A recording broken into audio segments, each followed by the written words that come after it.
Jeudi, dans le cadre du projet de loi Omnibus C-38 du budget fédéral canadien, le gouvernement a annoncé d'importantes modifications à l'assurance-emploi qui prendront effet en début de l'an prochain. Selon les parlementaires du Parti conservateur, les gens n'accepteront jamais d'être forcés de se déplacer pour trouver un emploi. Les prestataires seront classés par catégorie.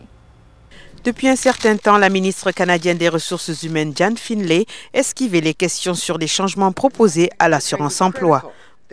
Le gouvernement dit qu'il veut promouvoir une plus grande correspondance entre ceux qui perçoivent des prestations d'assurance-emploi et les ouvertures d'emploi. Nous aiderons à jumeler les Canadiens sans travail aux emplois disponibles.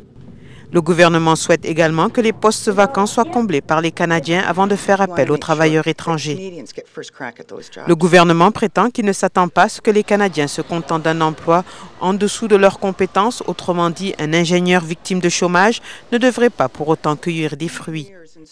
Les ingénieurs, les enseignants et les scientifiques ont des compétences spéciales et nous pensons que ce serait bien si tout le monde pouvait mettre ces compétences à bon escient, puisqu'elles existent. D'une part, les gens n'auront pas à occuper des emplois à plus d'1 heure de trajet de leur maison. D'autre part, diverses catégories de prestataires d'assurance-emploi seront établies. Les sans-emploi seront classés en fonction de leur usage du système.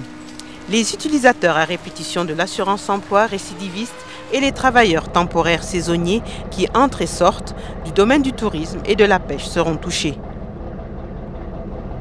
Les McDonald's de ce monde ne doivent pas faire venir de l'étranger des travailleurs temporaires pour faire le travail que les Canadiens qui touchent de l'assurance-emploi peuvent faire. Roger Kuzner, un libéral, trouve que les travailleurs saisonniers sont traités comme des criminels. Comme s'ils n'étaient pas prêts à mettre assez d'efforts au travail ou ne voulaient pas se mettre le nez au boulot.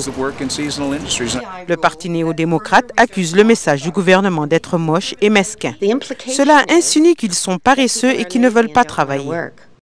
Sur Twitter, Rona Ambrose, la collègue de Finlay, raconte que les changements font penser au service de rencontre en ligne eHarmony pour les demandeurs d'emploi et les employeurs, favoriser la rencontre entre les Canadiens cherchant du travail et ceux qui annoncent des emplois disponibles. Alors ceux qui touchent de l'assurance-emploi recevront au quotidien des alertes mail sur les offres d'emploi. Et si les chômeurs ne peuvent pas démontrer qu'ils sont actifs dans leur poursuite d'un emploi, ils pourraient perdre leurs avantages sociaux.